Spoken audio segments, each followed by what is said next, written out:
Hello. Welcome to the 2026 Electrical and Computer Engineering Commencement Ceremony. My name is Pamela Abshire, and I'm the chair of the Department of Electrical and Computer Engineering. We are very, very proud and excited to have you here today as we celebrate the achievements of our graduates. This moment was made possible by years of dedication, hard work, and support from families, friends, and faculty. Thank you for joining us today. At this time, I ask that you please rise for the playing of the national anthem.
Thank you. You may now be seated.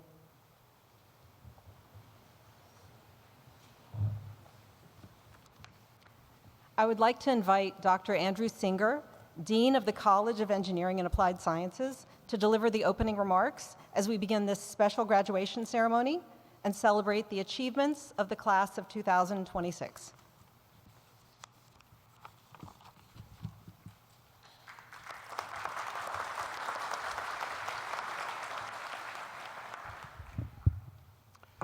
So family and friends, faculty and staff, and most importantly, the class of 2026 of the Department of Electrical and Computer Engineering, as the Dean of the College of Engineering and Applied Sciences, and as a member of the ECE faculty, it is my particular privilege to be here with you today.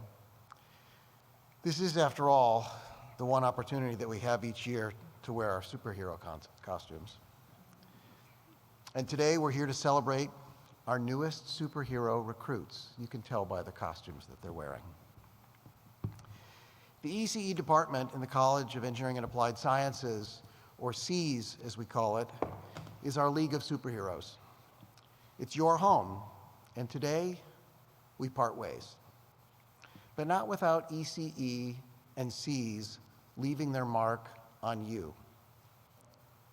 In September of 1971, a chemist named Paul Lauterbur was sitting in a hamburger restaurant thinking about a problem that he just couldn't let go of.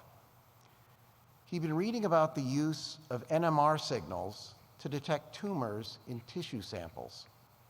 And somewhere between bites, think of a multi-layered bread, meat, vegetable, cheese, mayonnaise, bread kind of sandwich. Something clicked. And he ran out and he bought a notebook and he started writing. And he didn't stop for several days. And what he worked out in those pages would become what we now call MRI.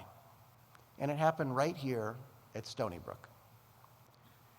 What makes this story interesting to an ECE audience is how it happened. So Lauterbur's insights built on a theorem that many of you all know very well. It's that if you take the integral of a signal, simply add up all of its values, you get the DC value. You get the Fourier transform of the signal evaluated at zero frequency. So that's a basic result that generalizes into something that's called the projection slice theorem. And all this is, if you take a two-dimensional signal and you rotate it to some angle, and then you take the integral or projection of that object, its Fourier transform is a slice through the two-dimensional Fourier transform of that original object. So now if I take enough slices through that object, I now have enough samples of the two-dimensional Fourier transform. I can take the inverse Fourier transform, and I've got an image.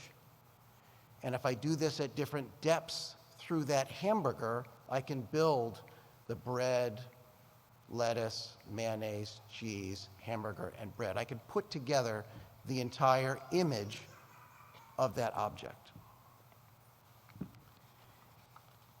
Now, the same mathematics that's used in MRI that Lauterbur developed is used in the X-ray CT image, and it's used in image formation in synthetic aperture radar.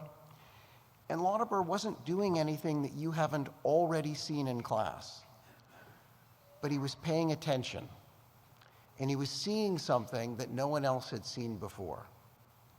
Now, I know a little something about Lauterbur's journey because I followed a version of it, but in reverse. So after his foundational discoveries here at Stony Brook, Lauterbur moved on to the University of Illinois at Urbana-Champaign, where he would later be awarded the Nobel Prize for the work that he did when he was here at Stony Brook. I spent 25 years on the faculty at Illinois, and some of that as his colleague in the ECE department there. And I now find myself here at Stony Brook, back where he began. Two great institutions shaped both of our careers, and the places that nurture great ideas leave a mark on everyone who passes through them, just as you are leaving this place and you will be marked by ECE and Cs. Another person whose career was marked by this college is John Hennessy. He was a computing alum who revolutionized modern computing as a pioneer in RISC architecture. He went on to lead Stanford as its president and now chairs Alphabet, the parent company of Google. One of his Stanford colleagues, Andrea Goldsmith, is now our university president, and she also calls ECE her home department. She's a researcher, an entrepreneur, and an author of a landmark textbook in wireless communications. She knows a thing or two about Fourier transforms herself. Two careers also shaped by two great institutions, and now Goldsmith returns to Stony Brook, where it all began for Hennessy and Lauterbur, to leave her mark here. This is at a remarkable time in history. It's one where AI is transforming everything around us, and as Hennessy put it, humans and AI together form a system that's better than either one is by itself. And he's right. And as electrical and computer engineers, you are better positioned than almost anyone to understand exactly why.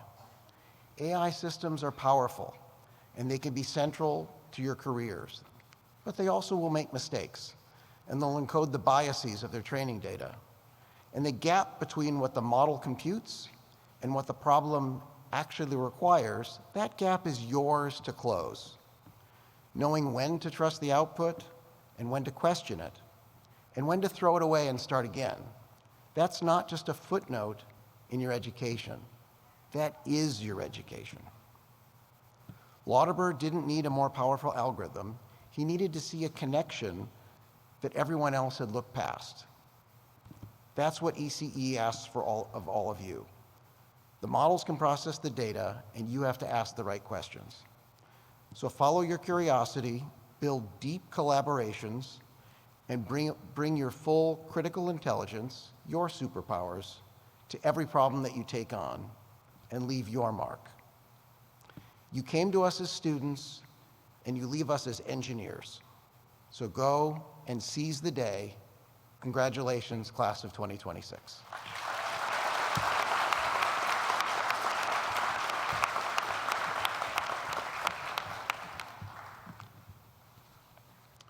So now it's an honor for me to introduce your keynote speaker, and another superhero. You can tell by the costume he's also wearing. Dr. Lawrence Geist. A native New Yorker, Dr. Geist earned his Bachelor of Arts from Harvard University and then graduated from Mount Sinai School of Medicine. He trained in psychiatry at Mount Sinai Hospital. In addition to his private practice, Dr. Geist served as Chief of Psychiatric Education and then Chief of Consultation at Lenox Hill Hospital for 15 years. He graduated from the New York Psychoanalytic Institute in 1992 and was an associate professor of psychiatry with the New York University's Department of Psychiatry until 1996. In '93, Dr. Geist began working at Spellman High Voltage Electronics Corporation, a family-owned business established in 1947 and headquartered here on Long Island since 1976. He was appointed vice president in 1996 and promoted to president in 1998 and CEO in 2005. He focuses on organizational development, strategic planning, operational excellence, and responsible business practices. Since '96, Spellman has grown over tenfold and has expanded its global footprint with new facilities in China, Korea, the UK, Germany, India, and Mexico. Spellman High Voltage designs solutions and manufactures power supplies for the medical, industrial, security, communications, and material science technology industries. By continually investing in research to advance power conversion technology, Spellman has become the preferred global provider of high voltage solutions for original equipment manufacturers around the world and is well positioned to continue powering progress in health, security, and quality of life. Spellman has provided the precision high voltage power sources needed to achieve significant advances in medical imaging, the Human Genome Project, global communication networks, advanced security and inspection technology, semiconductor manufacturing, submicroscopic imaging, and nuclear fusion. In 2021, Dr. Geist partnered with Stony Brook University to establish the Spellman High Voltage Electronics Laboratory, the first lab of its kind in North America, to encourage interest in high voltage power conversion and to design and foster collaboration advances in high voltage research. Our own Professor Fong Luo works closely with Spellman on high voltage research, and the teaching lab is already shaping how students engage with power electronics. We look forward to continuing to deepen that partnership in the years ahead. On a personal note, Dr. Geist lives in Manhattan and Long Island with his wife, Dr. Marlene Marco, who continues to practice psychiatry. They enjoy sharing their interest in performing arts, tennis, travel, and share these interests with their 3 wonderful children and families. Please join me in welcoming Dr. Geist.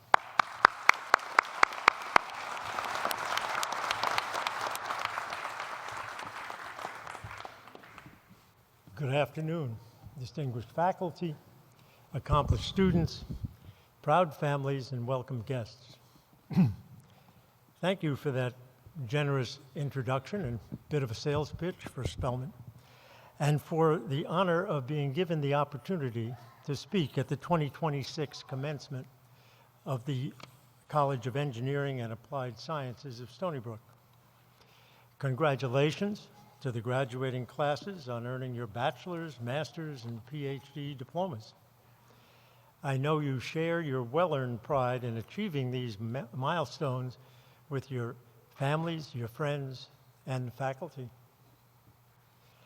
Stony Brook has provided a superb academic training, a curriculum designed to prepare you for success in your careers and to engage with the existential technology challenges of our time. Stony Brook has also recruited a gifted and diverse student body and vigorously maintains an inclusive environment, adding breadth and depth to each student's social awareness and personal growth. Spellman employees who completed degrees at Stony Brook speak glowingly about how much the friendships they formed while students at Stony Brook continue to enrich their lives. So, what can you expect as you commence your new role as a paid provider and creator of economic value? Some of you may be going on to another degree, but at some point will make that transition. How do you build upon the skills that enabled you to absorb the massive amounts of knowledge from the fire hoses of academia, to design your own curriculum and discover how to find the information you need in a non-academic environment? You are not expected and must not expect yourself to know all the answers. You are expected to ask for help when you need it and to want to learn more. The ability to ask questions and to keep asking questions until you really understand not only the what and the how, but the why, will form the cornerstone of your lifelong learning. It may even lead to surprising opportunities. Merrill Skeist, my father, loved to learn by asking questions. He was relentless and could be a little scary, as each answer led to questions, more questions. In 1942, having recently graduated in mechanical engineering from Worcester Tech, he found himself in Alaska developing wing-based gun turrets that could operate in sub-zero conditions. The turrets needed to be unbolted from the wings quickly after each flight to be serviced. Each nut had to be removable in 45 seconds. But in Alaska, which was actually cold back then, you had to wear 4 layers of thermal clothing to avoid frostbite. And when he tried to access the nuts, he had to remove 3 of the glove's layers, causing his fingers to become numb within 20 seconds. The turret design failed because not enough questions had been asked before the design was started. But what if your work environment discourages asking questions?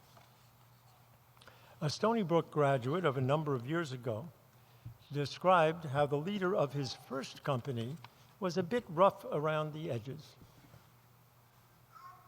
resulting in an environment in which asking too many questions could get you in trouble. The salary was pretty good, so he stayed for a while, but before long he began to lose his spark and even began to doubt his career choice. When he was able to move to a company with a different environment that encouraged questions and looked for his ideas, his energy and enthusiasm bounced back. Creating a safe work environment that encourages creativity, asking questions, challenging assumptions, and supports open communication starts at the top, but needs to be nurtured by leaders at every level, communicating in a manner that leads to understanding and that builds trust. This is not always easy. As an undergraduate in 1966, and knowing I wanted to be a psychoanalyst, I volunteered to run groups to teach social skills to chronically hospitalized psychiatric patients, not knowing how to establish meaningful communication. And would you forgive me if I took this off? Thank you. I received this advice from an experienced social worker. Don't worry about what you're going to say. 90% of effective communication is listening. Learn how to listen.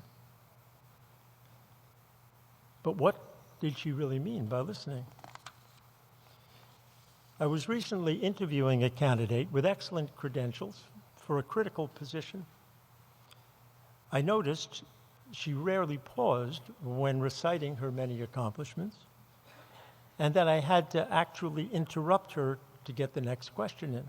When I asked her about that, she said that she had been advised to learn how to pause so that other people could speak, even advised to communicate more with email than in person.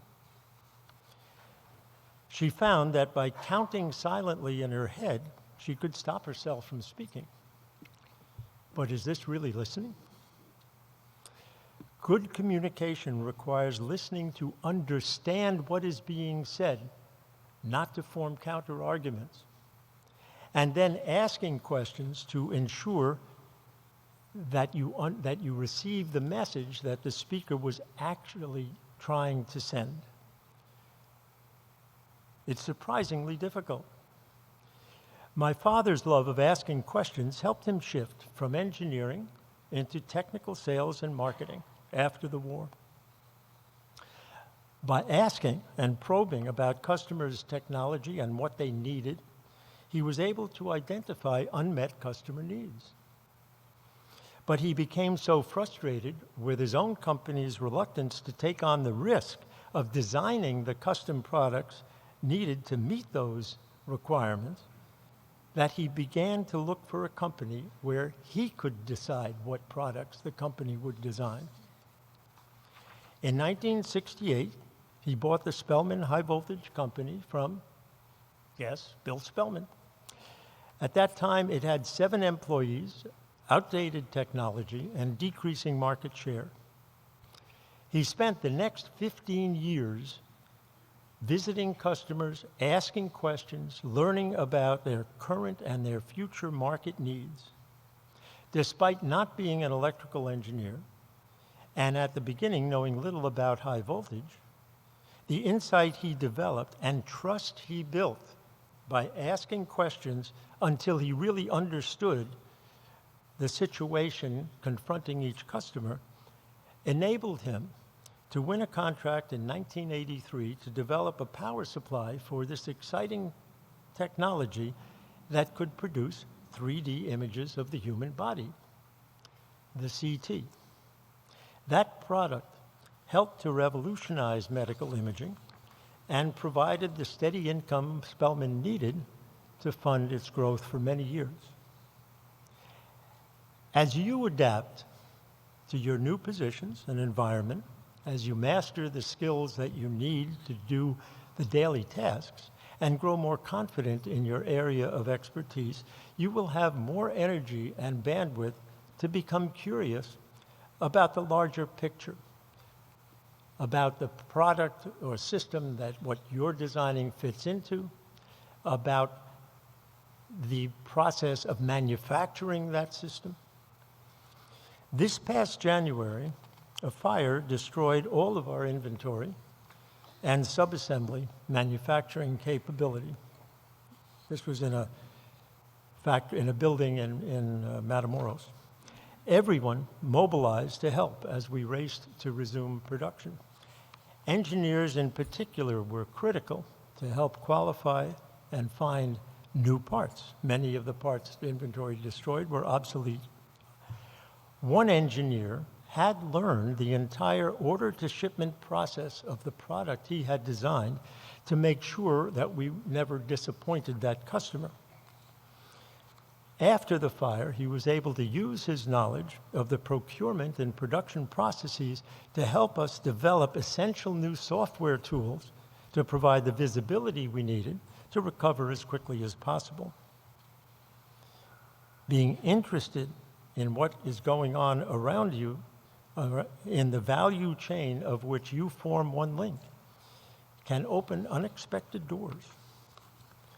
I certainly never anticipated what my interest in my father's adventure in Spellman would lead to.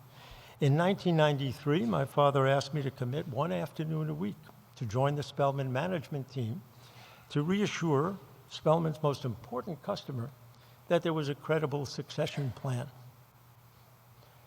I had no desire to participate in a competitive business environment and no illusions about my lack of relevant experience or training.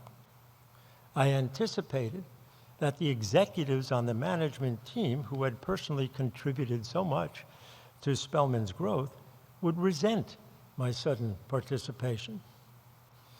I remember how surprised and relieved I was when I walked in the door and they responded with enthusiastic applause. These highly successful executives, far from resenting or competing with me, wanted the team to continue working together.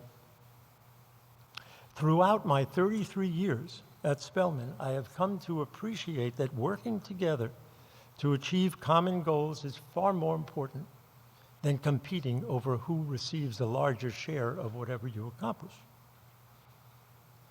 When employees feel recognized and valued by their colleagues and leaders, a sense of belonging, a sense of being part of a larger community working towards common goals can develop. As an engineer, you will be looked up to, and how you communicate, speak to and about, and treat others can strengthen their sense of safety and belonging. So once again, congratulations to the graduating classes on commencing the next phase of your careers. Embrace the change. Be curious about whatever system you enter. Be comfortable asking for help. The company needs you to succeed. Nurture your love of learning. Commit to team over individual goals by helping your colleagues and coworkers succeed. And look for an environment that fosters asking questions, sharing ideas, and working together to discover innovative solutions that improve quality of life. And above all, enjoy your journey. Thank you.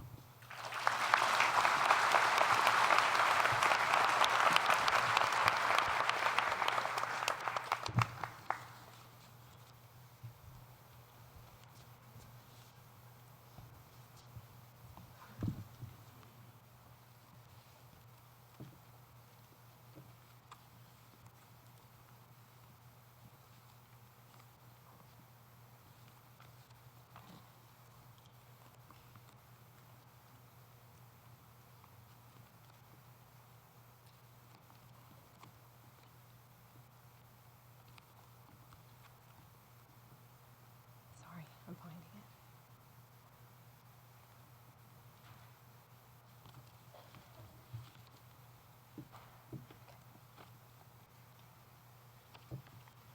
Here we go.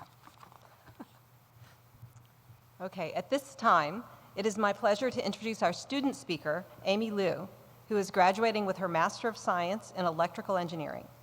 Amy previously earned her Bachelor of Engineering from our department and participated in our accelerated program, which allows students to begin graduate coursework during their undergraduate studies and apply those credits to the towards their master's degree. Her accomplishments reflect the dedication, innovation, and opportunities that define our department, our university, and the exceptional programs we offer, as well as her perseverance and determination to excel. Please join me in welcoming Amy to the stage.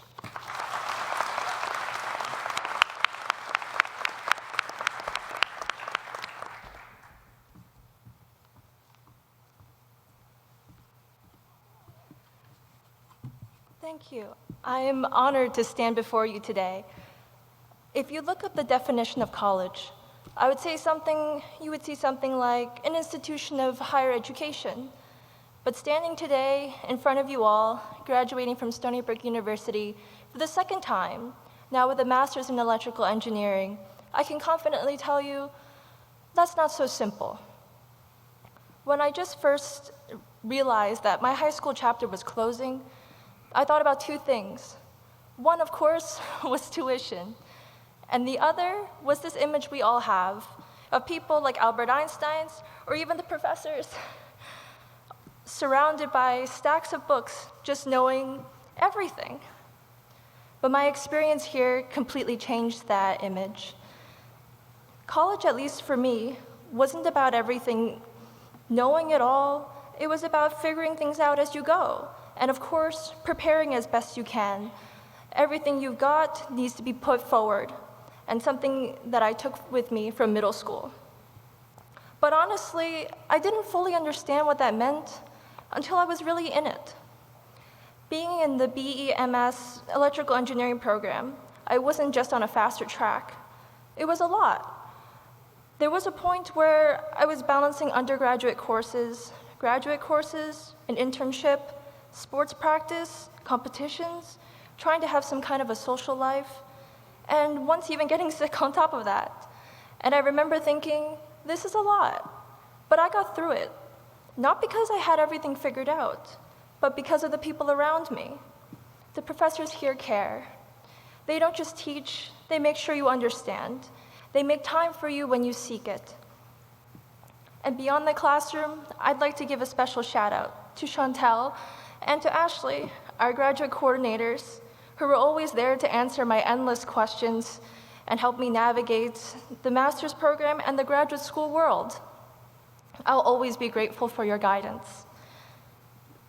I remember seeing a classmate handling just as much and wondering how that was even possible. I get it now.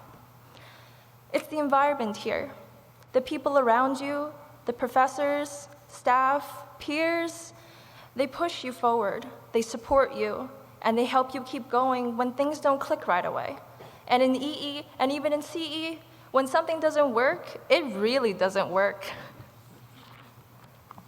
But that's the point.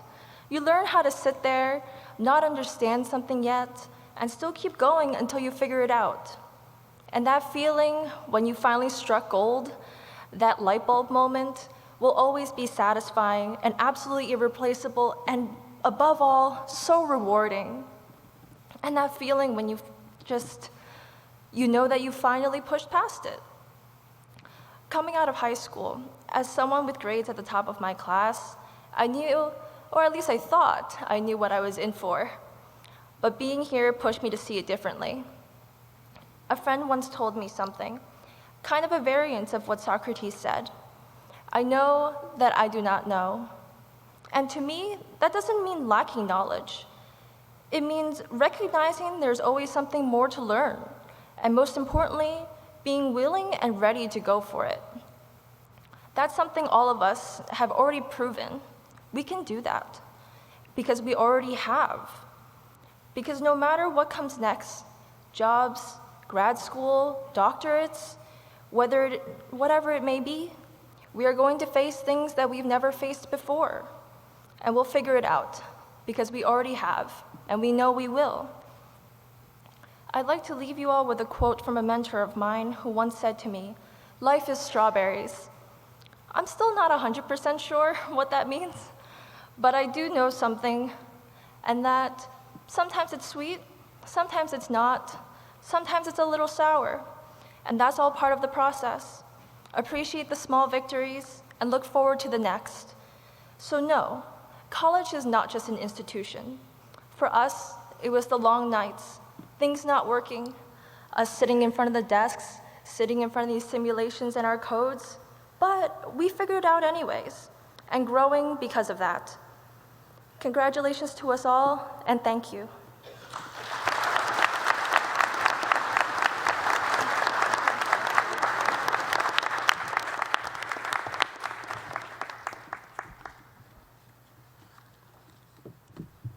We would now like to take a moment to honor our outstanding graduates.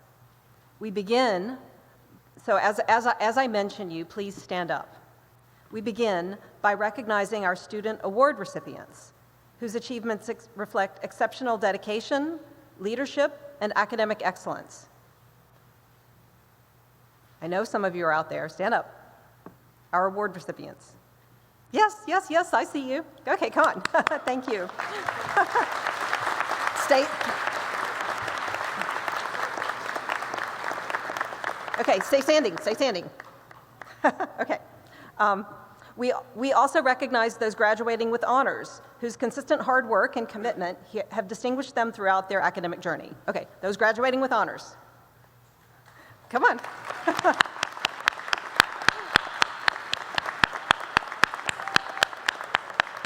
Okay. Stand up, stand up. Keep standing.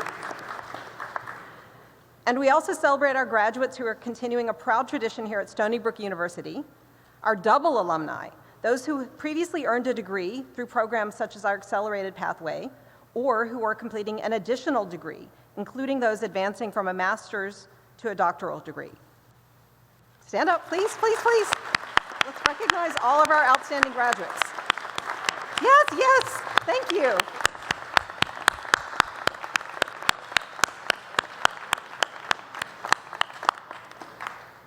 Together, these accomplishments represent the very best of our community and the excellence of our graduates. To our students graduating with these honors and awards, please stand and keep standing. Okay, everyone now. Please join me in giving them a thorough round of applause.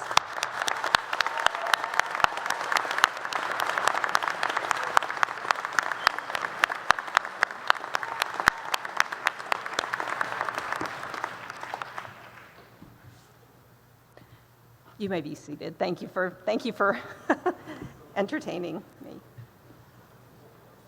Awesome. Now, we come to the moment you've all been waiting for, the conferral of degrees. This marks the end of years of hard work and learning and the start of a new chapter. Today, we celebrate and recognize the accomplishments of our graduates who have completed the academic requirements of their degree programs. Faculty, family, and friends, it is my privilege to recognize the graduating class of 2026 from the Department of Electrical and Computer Engineering. I am pleased to welcome to the podium Dr. Harbin Stadwal, who will be reading the names of our graduates.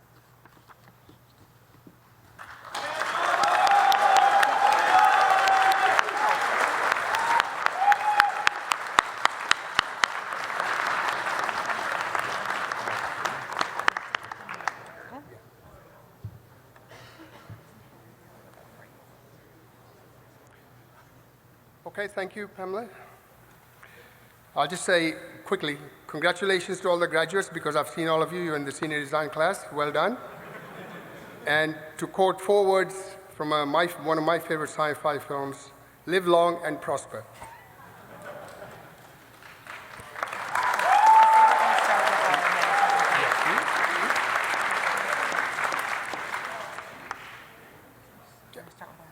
Yeah, sure.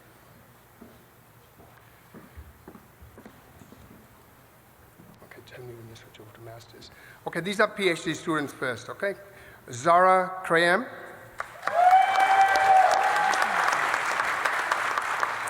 Yu Cheng Xing.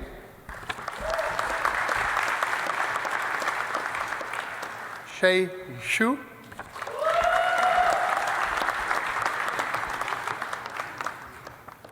Yushan Wu.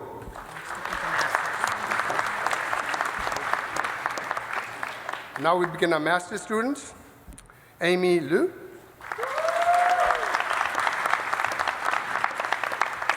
Paul Karagu.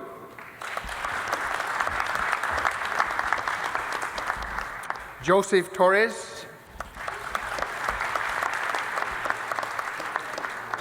Matus Lesniak. Kagan Su Singh Pillai. T. Enzu Yang. Peng Wu. Sean Chen.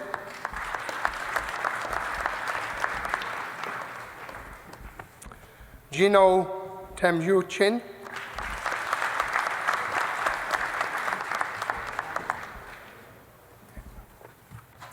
Nenu Della Porta, yeah. Oh. I could have said that without looking at it. Hillary Arney.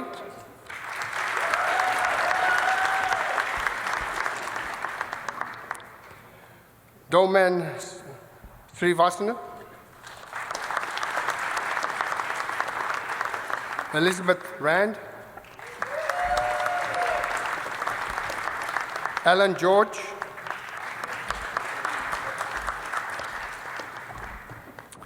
Victor Morales. Min Nguyen. Sanskriti Gaikwad.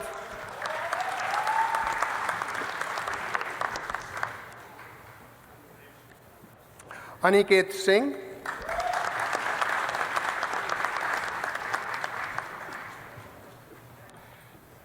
Nipun Srinivas Irabati.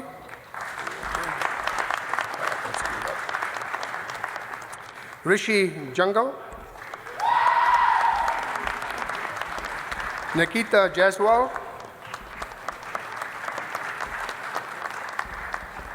Joshna Raja Noran.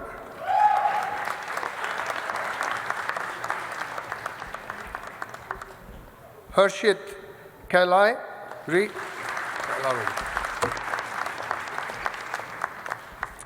Jeevan Kuna Paradi.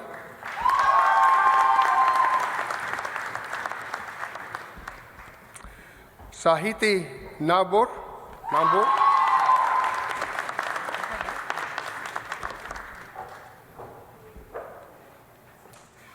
Pranava Nanda Vandana.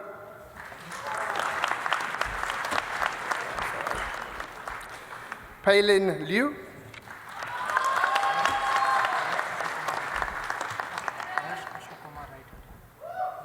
Okay, Harsh O Shikumar Mark Thai.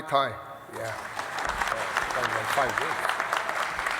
Vinoy Ratna Nathanala. Yeah.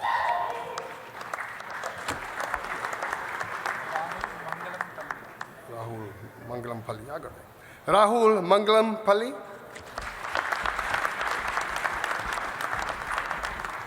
Sanat Kumar Bajuri. Nikita Adukala. Yeah. Pushpa Ugma Vamula. Nope. Madhav Sai Nalarbatu. Sushant Reddy Guram.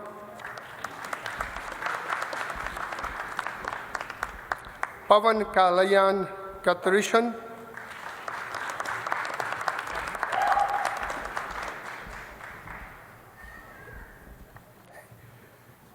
Shafin Arnob.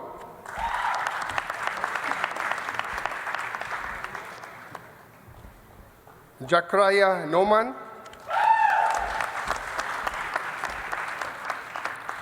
Sahid Wakrudin. Hitarat Patnakar. Swarsha.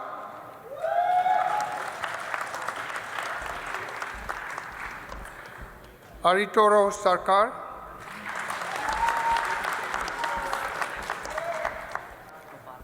These bachelors? No. Oh, okay. Arfin Azam.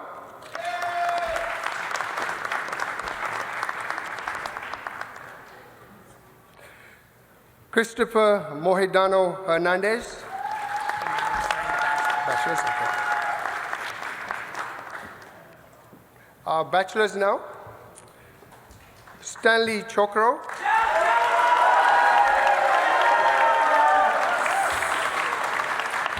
Matthew Leong.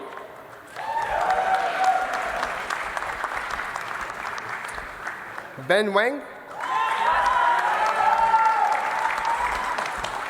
Brandon Wu.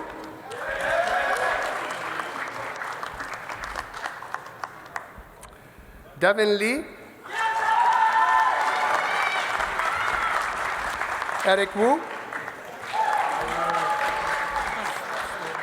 Okay.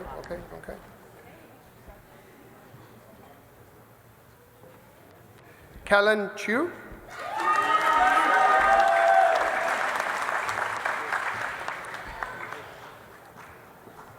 Jonathan Bedji.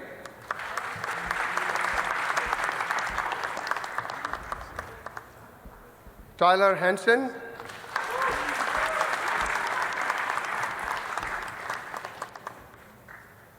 Azim Khan.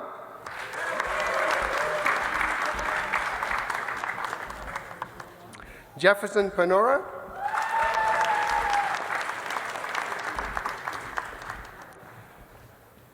Rasheen Ramanarain, sorry. Ramanarain. Amishata Savraj.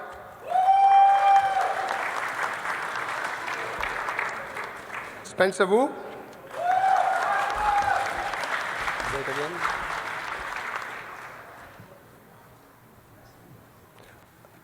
Araim Hossain.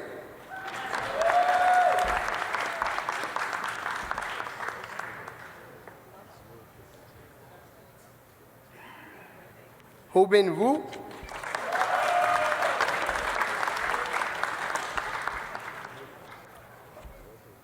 Ryan Lin.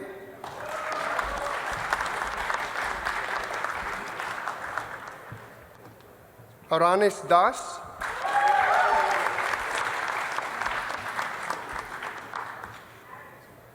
Zijun Shu.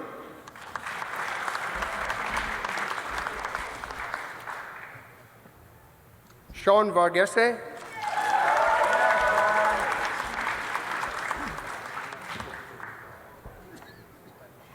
Parnay Srivastava.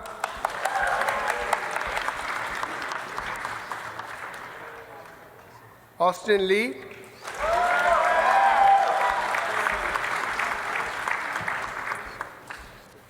Cody Chen.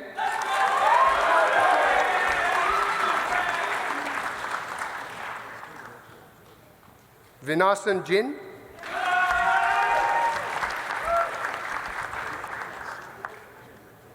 Timothy Lee.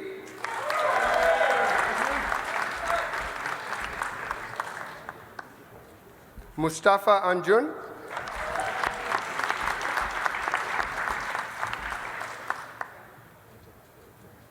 Luke Milafa. I know this guy. Jacob Wen.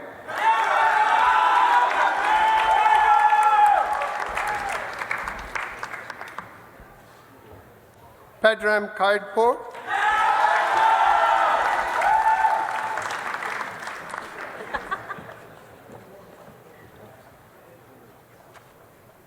Dropped a couple, sorry. Mustata Jildrin.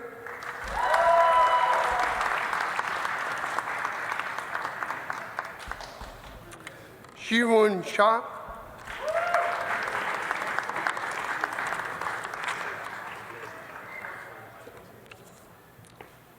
Yusang Yoon.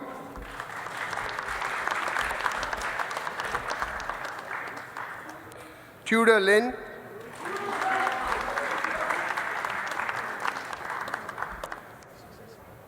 Dinoj Kobruski.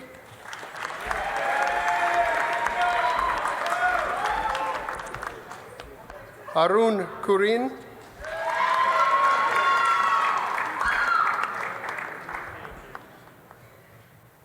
Abhirup Yalavarthi.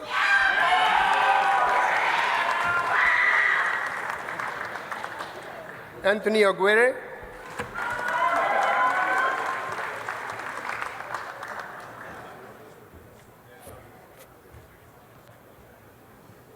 Farouk Fazulova.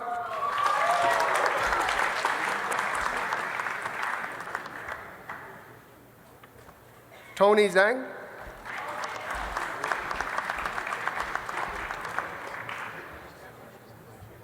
Neng Hao Chu.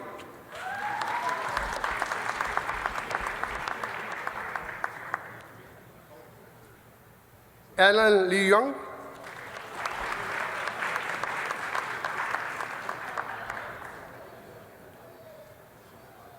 Na Fui Hussain.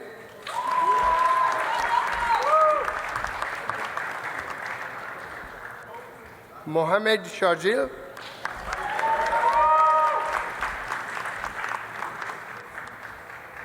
Farhan Khan.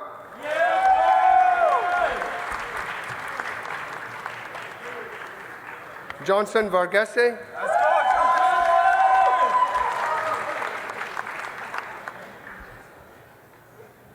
Walensky Kolu.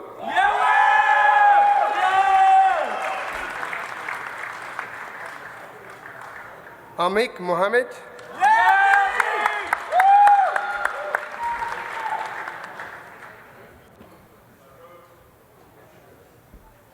Craig Atkinson Jr.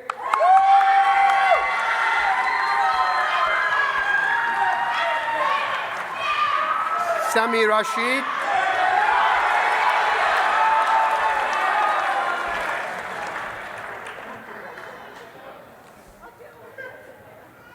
Victor Lin,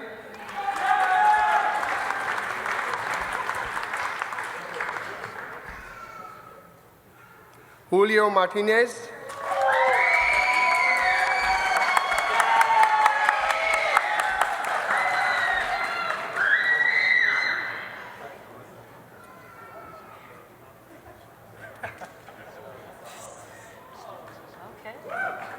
Josue Flores Moreira,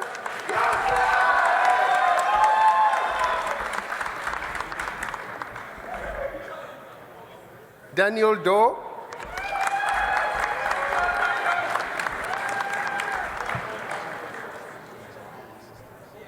Jimmy Chen,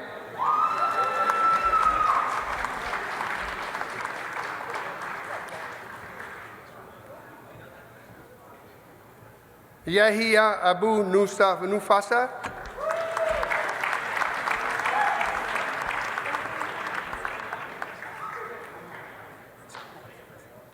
Dharmik Gauda,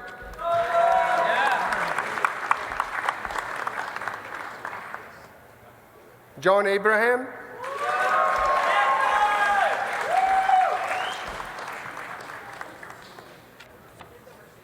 Tyler Higgins,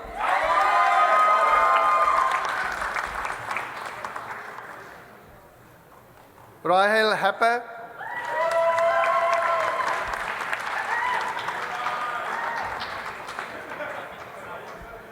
Michael Bon,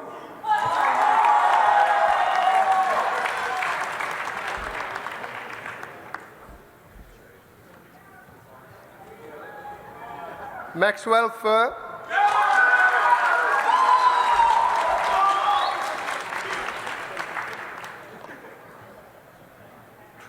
Savi Kessler Pereira,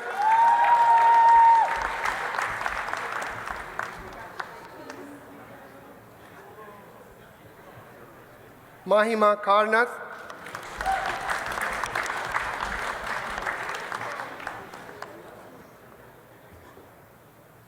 Joshua Aronovitz,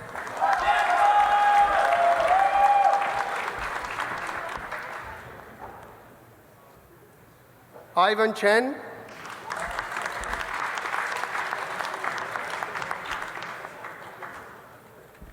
Alicia Singh,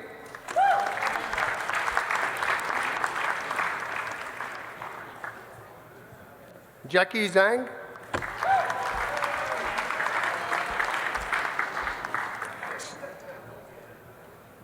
Sabina Shagri.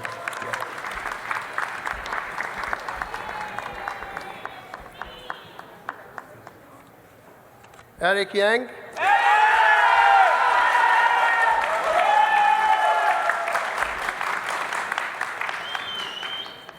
Ruthavik Bandaru,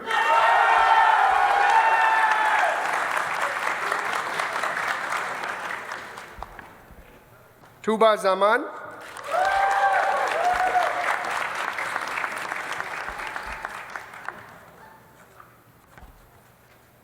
Natalie Lee, oh Sid, sorry, Natalie Sid.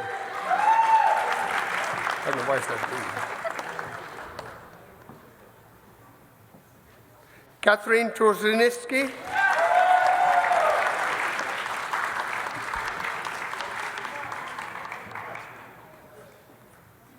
Farva Amir,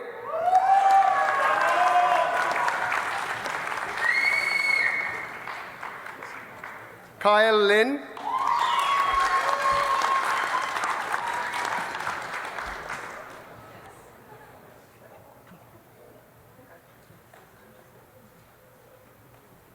Mahdi bin Kabir,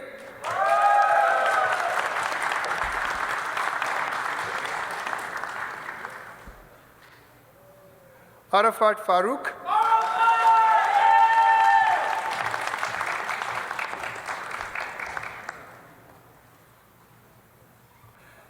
Joseph Cabrera,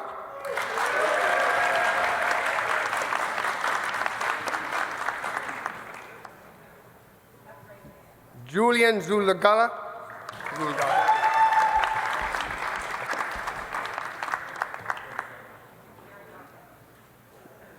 Nisat Nosin.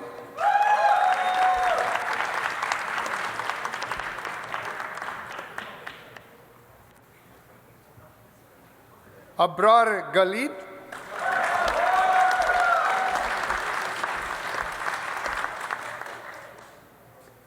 Lingwan Ja.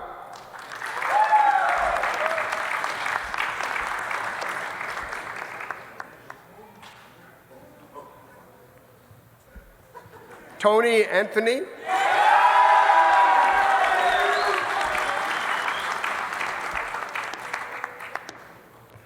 Amish Uttekar.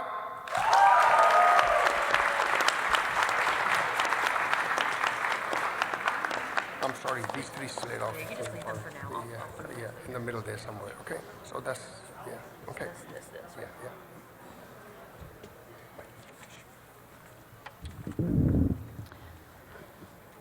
As we bring this ceremony to a close, we want to extend our deepest congratulations to the class of 2026.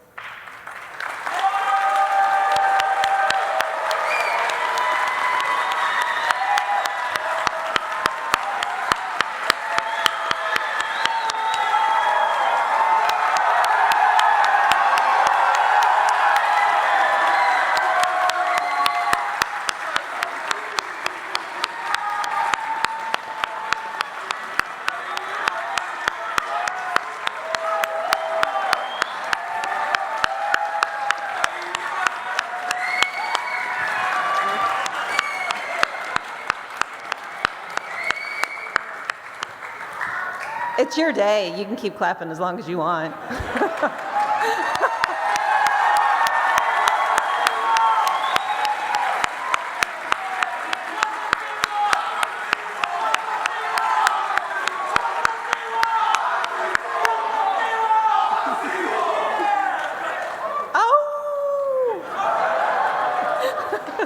Okay, your hard work and perseverance have brought you to this moment, and we cannot wait to see what you will do in the future. With great pride in all you have accomplished thus far, I now invite you to move your tassels from the right side to the left side, signifying your official status as graduates of the Department of Electrical and Computer Engineering.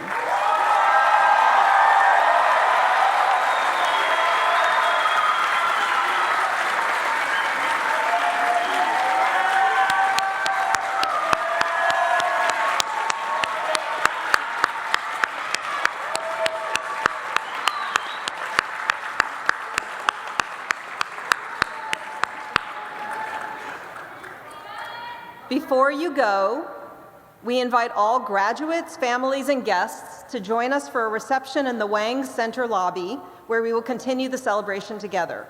We hope to see you there.